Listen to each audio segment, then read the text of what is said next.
Kanya, I heard you were looking for me. Oh, don't worry, you're off the hook. That joke was off the hook.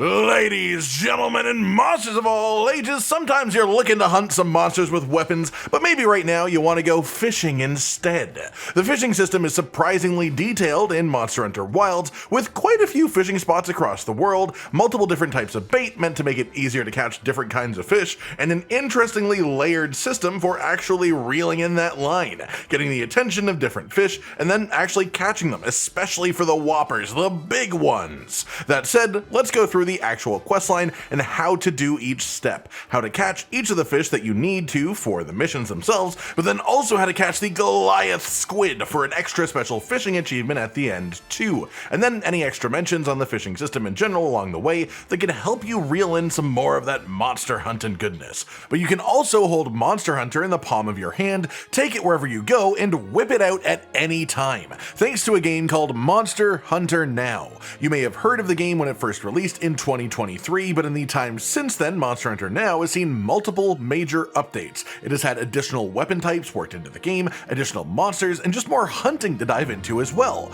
The game is in a format that you can carry around with you on the go, able to play whenever and wherever you want. There is no better time to jump in than right now, as there is a collaboration event currently running between Monster Hunter Now and Monster Hunter Wilds, packed full of fun surprises for fans of the series, whether you're looking to hunt the Chotacabra, or just watch him passively sit around like licking cars in a parking lot with the augmented reality features, or maybe you're just someone who cares more about the outfit, like I do. You get to wear inflatable seikret pants. You get to wear inflatable seikret pants. This won't be available after the event ends, so if you want it, now's the time to get it. Don't miss your chance for, need I say it again, inflatable seikret pants. But that's not all, because completing the event quests in Monster Hunter Now will also get you a special code that you can redeem for the gift of an item pack in Monster Hunter Wilds itself, helping you take on your next hunts, whether you're looking to monster hunt later or monster hunt now. So if you haven't already, now's the perfect time to download Monster Hunter Now. It's free to play, you can take it with you anywhere. Click the link in the description to jump into the event before it's gone, and I'll see you all out there. Happy hunting! Thanks to Monster Hunter Now for sponsoring this video, but now let's get back to the fishing. As far as general uses for the system outside of the questline itself and such, some of the more generic fish give you some pretty useful items when you catch them. The most notable among these are sushi fish, which give you their scales, and you can use these to cure the bleed status and increase your recovery speed. Or the wetfish scales, which you can use instead of a whetstone when sharpening your weapon. They recover more sharpness per cycle, so they work quicker than a whetstone, and they have a chance to not be consumed on use as well, so you don't have to get one wetfish per sharpen. So this provides actual hunting improvements for players who want to spend some of their time fishing. And there are other rewards for other fish too. Those are just the most prominent notable items. You first get a fishing side mission after completing the Kongolala story quest in low rank, where you can find Kanya in the Scarlet Forest base camp and have a chat with her. Her first quest for you, quite simply, is to catch a fish. It's worth noting that while you can technically catch fish with the capture net in Wilds, that does not count for any of these side missions specifically. You need to actually use the fishing rod properly. You can do this at any fishing hole area, but apparently, surprisingly to some people, you can just whip out your rod right here in the camp and fish on the spot because, well, Kanya herself is fishing here. This is an actual fishing hole, and you can fish in that same pool too, as long as you give her a little bit of space. So throw your rod a little bit further right in the same area, and you'll be able to get a fish quite easily. You can also turn around and grab some fish on the opposite side. The general tactic for getting fish attention is to reel in the line quickly, but in little jumps. You do an up-down, wait, up down on your stick type of thing. You want to make enough movement to make a splash and make the fish look at you, but not so much movement that you just reel in your entire line in one go. If you do it right, a fish will bite, and when you either see the bite animation or feel your controller vibrate for controller users, press the button to instantly reel the line in and catch the fish. This will work for all smaller fish. There won't be much variation at all, though a few more controls will come into play when trying to catch a proper big one. Catch a fish then, bring it back to Kanya, and she will give you the golden bughead bait bait, and you'll also get another side mission, this time to catch a golden fish. Golden fish look exactly how they sound. They are just big golden fish, and they will spawn in any cave-based fishing hole, anything that is underground, including, again, the waters that are right there beside Kanya herself. That said, there's just one potential spawn. They can spawn there, but the place that I've seen them spawn the most plentifully is in the daytime, in the plenty weather, and in the Area 8 camp on Scarlet Forest called Underground Lake. You can go right from this tent into a diving hole that takes you next to a secluded little fishing pool, and most of the time that I come here, it is absolutely full of specifically golden fish, and then maybe like one or two other things, but it's mostly golden fish every time. So use the golden bughead bait to try and get this one to bite, but otherwise the process is generally the same here as any other small fish. Once you've caught a golden fish, bring it back to Kanya, which will end her quests until high rank, when they will continue. Once you reach high rank, Kanya will give you your next fishing-based side mission, and this one is to catch the gravid bowfin. At this point, you may have already found the virid bowfin, which is a green fish. The gravid bowfin looks identical to this, but it's orange instead. The gravid bowfin is how this species looks when it is pregnant, loaded up with fish eggs ready to release. And if you talk to Kanya again, she'll even give you the hint that gravid bowfin can spawn anywhere at any time, but are most likely to be seen during the plenty season. So set your season to plenty when resting in a tent and get to fishing for these. Again, personally, I actually found my first gravid bowfin again in the pool right beside Kanya. They can spawn there, but these can show up anywhere that you can fish, to my knowledge. The important part is plenty season above all else, and then using the emerald jitterbait that she gave you when you see one in the water. Catch a gravid bowfin then, bring it back to Kanya, and then you'll get to progress to her second to last quest, which is to catch a whopper.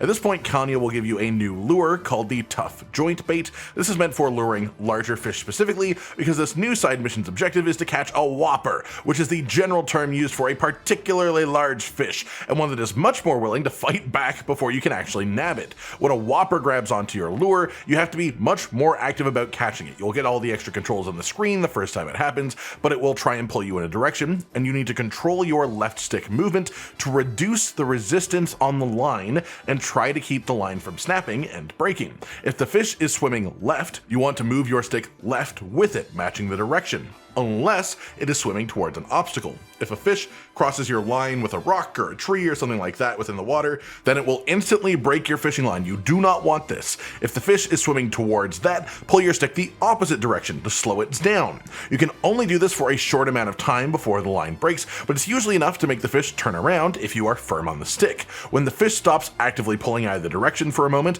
that's when you can reel in on your stick freely. When the fish starts moving again, the minigame resets and you need to follow it with your stick again. Once the fish is pulled in close enough, it'll get automatically pulled out.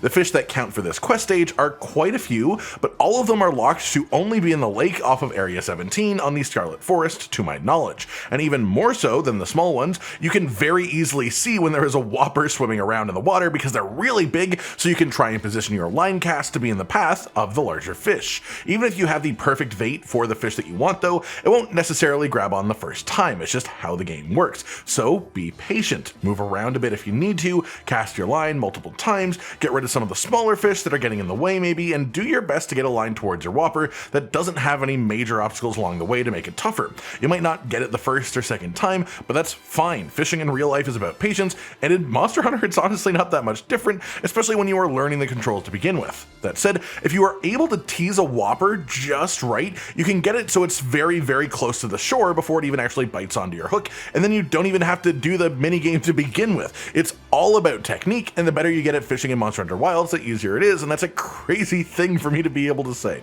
On the note of whoppers as well, we should talk about the Outdoorsman Skill. This skill is found on the Gajau leg armor, or you can get it on a 1-slot armor decoration as well, which you can also manually craft after you unlock specific decoration crafting at the melding pot.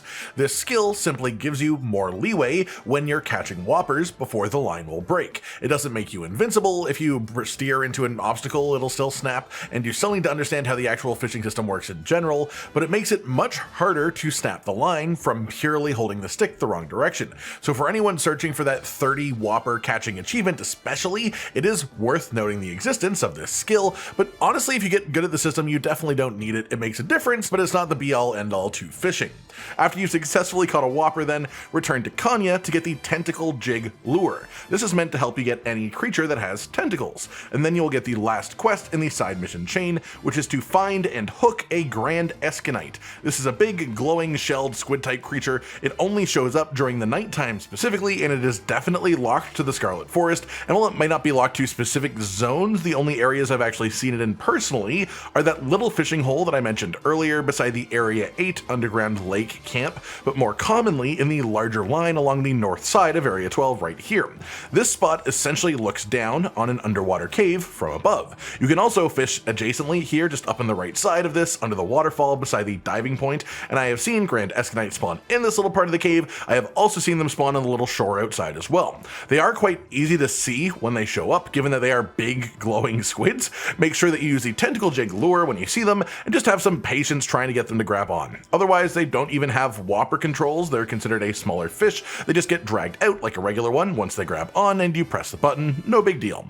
Bring this back to Kanya and you will officially finish the Fisher Fellow side mission chain. Trying to say that one multiple times fast. But that doesn't mean that your fishing journey is over, because there still is one major fishing achievement you have not yet been directed towards, and one that gives you a proper award as well for getting it: the Goliath Squid. This one only seems to spawn in one zone, the giant lakefront off of Area 17 of the Scarlet Forest, and it only spawns during the nighttime. I've heard people say that they had them spawn most on inclemency, but all of mine personally have been during the plenty, and I've had them spawn quite frequently. So my understanding personally is that the only requirement to get these to exist is nighttime in that one specific zone. Once you are there, if they are out there, you will absolutely spot them. They are big, they're glowing like the Grand Escunites are, but they're way larger and brighter, and they're notably faster too with their actual movements once you see them going around the place.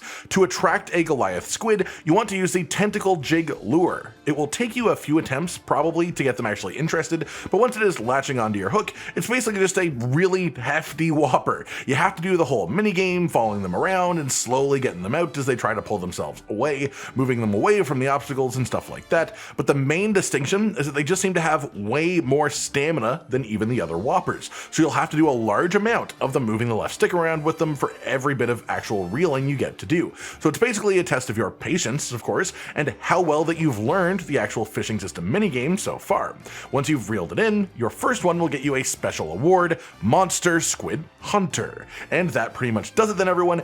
Everything that you need to know to become a master angler yourself in Monster Hunter Wilds, the king of the Fisher Fellows. And honestly, I'm someone who usually doesn't care for fishing in Monster Hunter that has really found myself enjoying the extra layers to it added within Wilds. And the beautiful fishing areas that you can look at while you do it definitely don't hurt. I hope you've all enjoyed this and hopefully it helps with the fishing portion of your Monster Hunter journey. Like if you liked the video, subscribe to the notification bell for more, and most importantly, ladies and gentlemen, until next time, stay sweet. Josh, Cotton, and Hollow with the videos, dropping the humor like a hammer on your tippy toes, bringing entertainment on a daily arrangement to take our insanity and turn it into entertainment. Yes, I said entertainment twice, to reiterate that it is nice to look into your faces on a mostly daily basis when you let us in your homes to make the whole world a stage. Goodbye.